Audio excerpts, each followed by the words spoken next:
আমি দ্বিতীয় একটা উদাহরণ টানব। গত 3 দিন আগে একটা ভিডিও ভাইরাল হয়েছে। একটা মেয়ে নাজমিন সামান্তা, নাম শুনেছেন তো? ভিডিওটা দেখেন নাই? মেয়ের বয়স 18 থেকে 19 হতে পারে। ওদের বক্তব্য এবং বাক্যর দ্বারা বোঝা গেছে যে ওই মেয়েটা হজও করেছে। জানি না হজ করলো কি উমরা করলো, যেটাই করে একটা করেছে। তাহলে বোঝা গেল যে ধার্মিকতা অনেক উচ্চ পর্যায়ে। কারণ বাংলাদেশের কোটি কোটি টাকা মালিক হওয়ার পরেও হজ করার ভাগ্য সবার হয় না। মেয়েটা হজ পর্যন্ত করেছে। আবার সম্পূর্ণ মাথায় পরিপূর্ণ হিজাব, যে হিজাবের মধ্যে চুল ছাড়া কোনো ছিদ্র নেই, এমন ভাবে হিজাব পরা অবস্থায় ড্রামস বাজাইছে। চিনেন তো?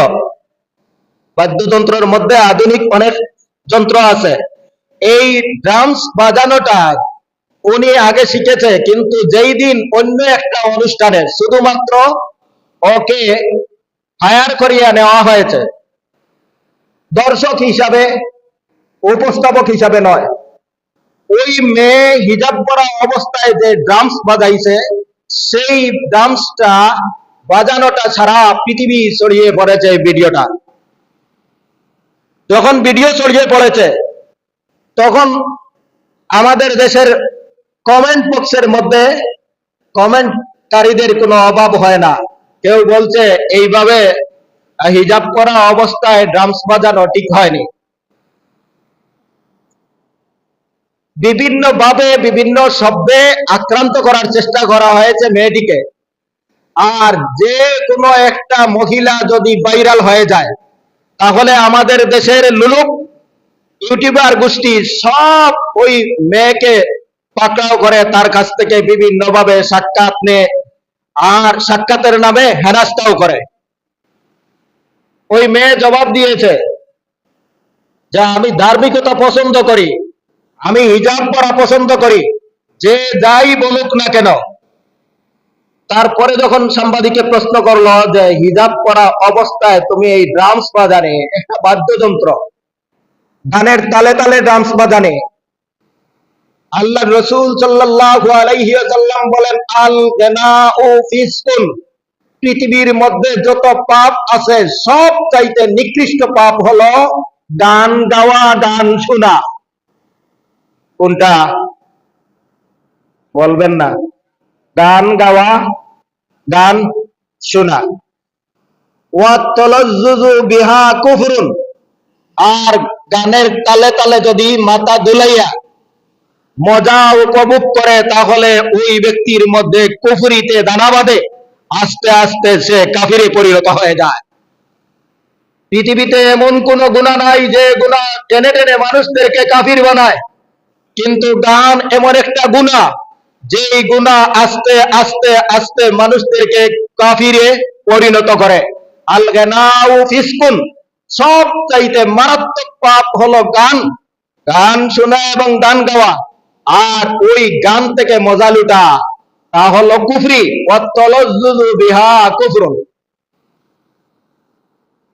ওই মেয়েকে যখন জিজ্ঞাসা করা হলো, তুমি তো একজন ধার্মিক মেয়ে, আচরণে, সিরতে, সুরতে, সবকিছুতে দেখা যায় তুমি একজন ধার্মিক মেয়ে, তাহলে তুমি এই গান আর বাজনার যে প্রশিক্ষণটা কিভাবে দিলে, কতদিনে শিখলে, কার কাছে শিখলে?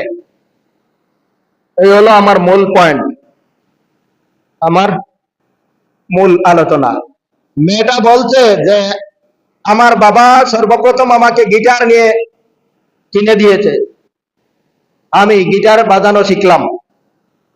দুতারাতেই তারা কিনে দিয়েছে, তারপরে আমি দুতারা বাজনা শিখলাম। তারপরে আমার বাবা ড্রামস কিনে দিয়েছে, আমি ড্রামস বাজানো শিখলাম। আমি একা নয়, প্রাথমিক প্রশিক্ষণ আমার বাবা এই ড্রামস বাজানোর প্রশিক্ষণটা দিয়েছে। কে দিছে বলেন? যেই লোকটা, ওর বাবা, তার যদিও দাড়ি নাই, কিন্তু কথাবার্তার দ্বারা বোঝা যায় উনি অন্ততপক্ষে মুসলমান এবং ধর্মের প্রতি অনুরাগও আছে, সব কিছু ঠিক আছে। মেয়ে তো যদি আপনি স্বাভাবিক এই পর্দা হিসাবে দেখেন আর জানেন না ওই মেয়ের নাম, তাহলে মনে করবেন যে কোনো একজন মাদ্রাসার ছাত্রী হবে, যেহেতু সরকারি মাদ্রাসার ছাত্রীরা মুখ খোলা অবস্থায় থাকে, তারপরে বাকি সব পর্দা ঠিকঠাক রাখে, একজন ছাত্রী হবে।